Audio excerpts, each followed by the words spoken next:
The enemy thought they had killed the female Marine sniper when her position was overrun. They celebrated too early. Maya "Ghost" Rodriguez was about to teach them why she earned her call sign, and why sometimes the dead are more dangerous than the living. Meet Staff Sergeant Maya Rodriguez, 26 years old, with coal-black hair always braided in regulation style, and dark brown eyes that could spot movement at 1-200 meters through jungle canopy. For 4 years, she had served as a scout sniper with the 3rd Marine Regiment, but to most of her male counterparts, she was still the female Marine who happened to be an exceptional shot. They acknowledged her marksmanship scores, consistently, the highest in the battalion, but many questioned whether she had the psychological toughness for extended solo operations behind enemy lines. Maya's journey to becoming a Marine sniper had been anything but conventional. Born in El Paso, Texas, she was the daughter of Border Patrol agent Carlos Rodriguez, a man who had taught her that survival meant being invisible until the moment you struck. Her childhood had been spent in the Chihuahuan desert, learning to track smugglers and drug runners across terrain that could kill the unprepared.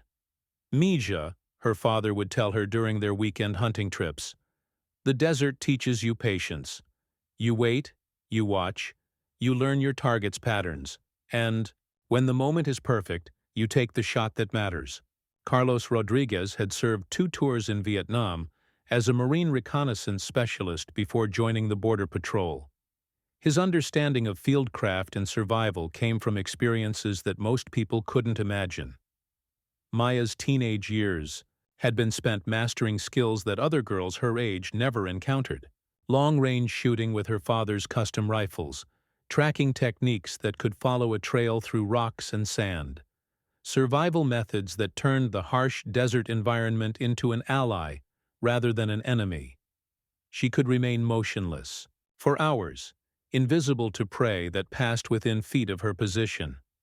During high school, Maya had won multiple civilian marksmanship competitions, often defeating adult men who had been shooting for decades. Her precision and consistency impressed veteran competitive shooters who couldn't understand how a teenage girl achieved accuracy that eluded experienced marksmen. But Maya never shot to prove a point.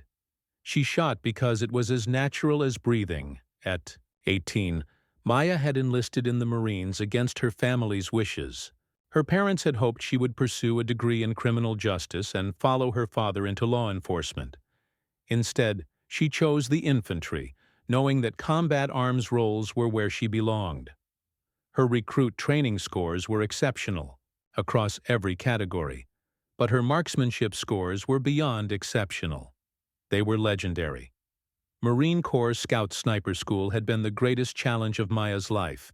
The physical demands, psychological pressure, and technical requirements eliminated candidates who had seemed unbeatable during earlier training phases. But Maya's desert upbringing had prepared her for conditions that broke other Marines. She graduated 3rd in her class, earning respect from instructors who had initially been skeptical about training female snipers. Her call sign "Ghost" had been earned during her first deployment to Afghanistan, where she conducted reconnaissance, missions that required her to remain undetected for days while observing enemy positions. Other Marines began calling her Ghost after she eliminated 17 high-value targets without ever being spotted by enemy forces. She could appear and disappear like smoke, striking from positions that seemed impossible to occupy. But despite her proven capabilities, Maya still faced skepticism from commanding officers who assigned her to support roles rather than the high-risk missions that built legendary careers.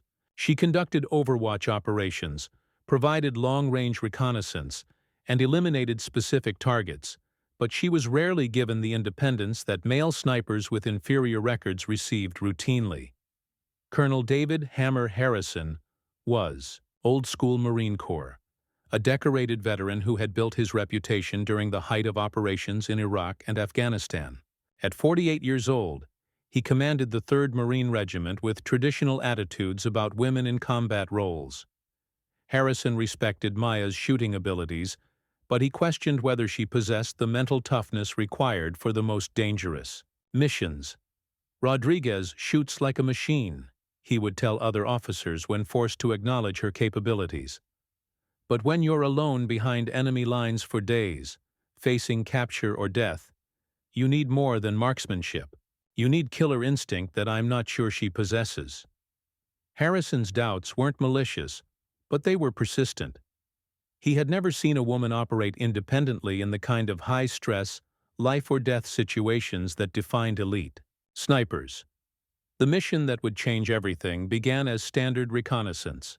Intelligence reports indicated that enemy forces had established a command center in a remote valley, coordinating attacks against coalition patrols throughout the region. Maya's team was tasked with locating the facility, identifying key personnel, and providing targeting data for precision airstrikes. The insertion had gone perfectly. Maya's 4-person reconnaissance team had been dropped by helicopter 12 kilometers from the target area, moving through dense jungle terrain that provided excellent concealment.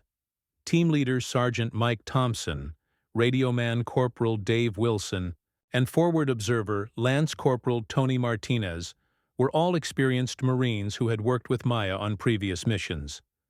For 48 hours, the team had observed the enemy compound, documenting personnel movements, defensive positions, and communication patterns. Maya's sniper skills had proven invaluable for long-range observation, allowing the team to gather intelligence from positions that kept them invisible to enemy security. But intelligence reports can be incomplete, and routine missions have a way of becoming disasters when the enemy changes the rules. What Maya's team didn't know was that their insertion had been detected by advanced surveillance equipment, and enemy forces had been tracking their movement since they arrived. The attack came at dawn on the third day, just as Maya's team was preparing to call for extraction. Mortar rounds began falling on their position with devastating accuracy, followed immediately by small arms fire from multiple directions. The enemy had positioned forces to encircle the Marines completely, turning their concealed observation post into a death trap. "Contact! Contact!" Thompson's voice crackled through the radio as explosions erupted around their position. "We're taking mortar and small arms fire from multiple directions. Request immediate close air support and emergency extraction." Maya could see enemy fighters maneuvering through the jungle, at least 30 hostiles moving to tighten the encirclement. Her team was outnumbered 10-1, trapped in terrain that offered limited escape routes and facing coordinated attacks that suggested the enemy had been planning this engagement for days. "Ghost, get on that ridge and start picking them off," Thompson ordered, pointing to an elevated position that would give Maya fields of fire across the enemy's advance routes. "We need to break their assault before they overrun us." Maya grabbed her M40A6 sniper rifle and moved toward the ridge under heavy fire. Her first shot eliminated an enemy machine gunner who was directing devastating fire at her team's position. The 600-meter shot through dense jungle vegetation demonstrated precision that temporarily disrupted the enemy assault. But the tactical situation was deteriorating rapidly. Enemy mortar fire was walking closer to their position, and Maya could see additional enemy forces moving to cut off all escape routes. Wilson had been wounded by shrapnel. Martinez was running low on ammunition, and Thompson was trying to coordinate a defense against overwhelming odds. "Marine base, this is Recon 1-7, Thompson called desperately into his radio. "We are decisively engaged by superior enemy forces. Estimate 30+ hostiles with crew-served weapons and mortar support. Request immediate air support and extraction." The response came back with devastating clarity. "Recon 1-7, closest air support is 45 minutes out. Weather conditions are preventing immediate extraction. You need to break contact and move to alternate LZ." 45 minutes might as well have been 45 hours. Maya's team had perhaps 10 minutes before they were completely overrun by enemy forces that knew the terrain and had planned this engagement perfectly. That's when the enemy made their decisive push. Coordinated from 3 directions, with covering fire from mortars and machine guns, They advanced toward Maya's team with the confidence of hunters closing in on trapped prey. Maya's position on the ridge gave her clear shots at the advancing enemy, but there were too many targets and too little time. Her rifle spoke repeatedly, each shot eliminating an enemy fighter with surgical precision. But for every enemy she killed, two more seemed to take his place. The mathematics of combat were simple and brutal. Her team was going to be overrun. The explosion that changed everything came without warning. Enemy forces had positioned a recoilless rifle to eliminate Maya's sniper position, and their 106mm round struck the ridge with devastating effect. The blast threw Maya from her position, showering her with rocks and debris that should have killed her instantly. When the smoke cleared, Maya lay motionless among the boulders, her rifle scattered nearby, blood covering her face and uniform. To the enemy forces advancing on her position, she appeared to be another casualty of their successful assault. "The sniper is down!" shouted an enemy fighter in accented English. "The American woman is dead!" But Maya wasn't dead. The explosion had knocked her unconscious and left her battered and bleeding. But her body armor and the rocky terrain had absorbed most of the blast. As enemy fighters swept past her position, celebrating their victory over the feared American sniper, Maya remained perfectly still, barely breathing, playing dead with the skill her father had taught her during childhood hunting trips. Through barely opened eyes, Maya watched enemy forces overrun her team's position. Thompson, Wilson, and Martinez fought to the end, but they were overwhelmed by superior numbers and firepower. The sounds of the final firefight echoed through the valley, followed by an ominous silence that told Maya everything she needed to know. She was alone. Her team was dead, and enemy forces controlled the entire area. For 2 hours, Maya remained motionless among the rocks as enemy fighters searched the battlefield. They kicked at her body twice, satisfied that the female sniper was another dead American. One fighter even took her rifle as a trophy, not realizing that Maya carried backup weapons that would soon make them regret their carelessness. As darkness fell, Maya slowly emerged from her hiding place. Her head throbbed from concussion, her left shoulder ached from the explosion, and dried blood covered half her face. But she was alive, armed, and absolutely furious. The enemy had killed her team, taken her primary rifle, and celebrated their victory too early. "You want to hunt Marines?" Maya whispered to herself as she retrieved her backup M4 carbine and checked her remaining ammunition. "Let me show you what a real hunter looks like." What followed over the next 72 hours became the most devastating solo sniper campaign in Marine Corps history. Maya transformed from hunted prey into apex predator, using skills learned in the Texas desert to turn the jungle into her personal killing field. Her first target was the enemy fighter who had taken her rifle.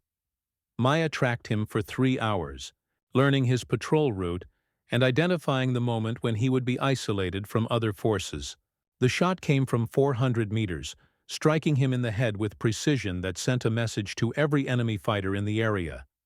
The American sniper was still alive, still hunting, and absolutely deadly. Maya retrieved her M40A6 and immediately relocated to a new position. The enemy's response was predictable. They flooded the area where the shot had originated, searching for a sniper who was already gone. While they wasted time and resources hunting shadows, Maya was planning her next kill. The second target was an enemy commander who was coordinating the search. Maya had observed his leadership role during the initial assault, noting his communication patterns and movement preferences. She waited for 6 hours until he made the mistake of exposing himself while directing his forces, then eliminated him with a shot that dropped enemy morale along with their leader. "The American ghost is hunting us," enemy fighters whispered, on radio frequencies that Maya monitored with equipment salvaged from her team's position. "She killed Hassan and now Captain Qadir. No one is safe." Maya smiled grimly as she cleaned her rifle and prepared for the next engagement. Fear was her ally now, spreading through enemy ranks faster than bullets. Every shot she took multiplied its psychological impact, making enemy fighters see threats in every shadow and snipers behind every tree. The third day brought Maya's most challenging target, an enemy sniper who had been brought in specifically to hunt her. He was professional, patient, and skilled enough to pose a real threat. For 8 hours, they played a deadly game of hide-and-seek through the jungle, each trying to locate the other without exposing themselves. The duel ended when Maya used a technique her father had taught her years earlier. She created a false target using her spare uniform and equipment, drawing the enemy sniper's shot and revealing his position. Her return shot ended the threat and eliminated the only enemy fighter who had possessed the skills to challenge her effectively. By the end of 72 hours, Maya had eliminated 23 enemy fighters, including their entire command structure, 2 machine gun crews, and their best marksmen. Enemy forces had abandoned their positions and retreated from the area, unwilling to face the ghost who struck without warning and disappeared without trace. When the extraction helicopter finally arrived, Maya was waiting calmly at the designated landing zone, her rifle clean, and her mission complete. She had survived 3 days alone behind enemy lines, turning certain death into devastating victory through precision, patience, and skills that proved her father's training had prepared her for anything. Colonel Harrison was among the officers who debriefed Maya after her return. His expression showed amazement mixed with something approaching awe as he reviewed the intelligence reports documenting her solo campaign. "Rodriguez," he said quietly, "what you accomplished out there goes beyond anything in our training manuals.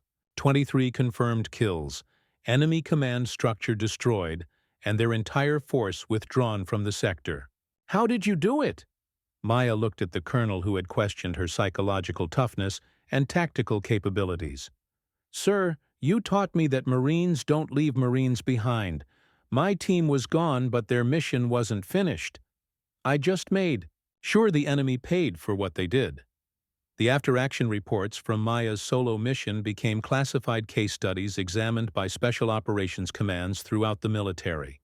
Her techniques were analyzed, her tactics were incorporated into sniper training programs, and her psychological resilience became the standard against which other Marines were measured. 6 months later, Staff Sergeant Maya Rodriguez was promoted to gunnery sergeant and assigned to train the Marine Corps' next generation of scout snipers. But more importantly, she never again heard anyone question whether female Marines possessed the killer instinct required for the most dangerous missions. Colonel Harrison became one of her strongest advocates, frequently telling other officers, "Rodriguez doesn't just eliminate targets. She eliminates doubts about what Marines can accomplish when everything goes wrong and conventional tactics aren't enough." Today, Master Gunnery Sergeant Maya "Ghost" Rodriguez runs the Marine Corps' Advanced Sniper Training Program, teaching techniques that combine desert survival skills with modern precision shooting technology. Her students learn not just marksmanship, but the psychological toughness and tactical innovation that turn good shooters into legendary snipers. Have you ever been in a situation where everyone wrote you off as finished, only to prove that you were just getting started? Maya's story reminds us that the most dangerous opponents are often the ones who have nothing left to lose and everything to prove. The enemy fighters who celebrated her death learned that sometimes the most devastating attacks come from warriors they assumed were defeated. Maya didn't just survive 72 hours alone behind enemy lines. She used that time to conduct the kind of precision warfare that legends are built on. If you believe that true warriors are forged in the crucible of impossible odds, share this story, because somewhere, someone is facing their darkest moment, not knowing they're about to discover strengths they never knew they possessed. Maya Rodriguez didn't just earn her call sign Ghost. She became the nightmare that haunted enemy forces, who learned too late that killing the body doesn't always kill the spirit. Sometimes the dead are more dangerous than the living, especially when they're not actually dead. Thanks for watching. If you like this video, you can subscribe to see more incredible stories like this.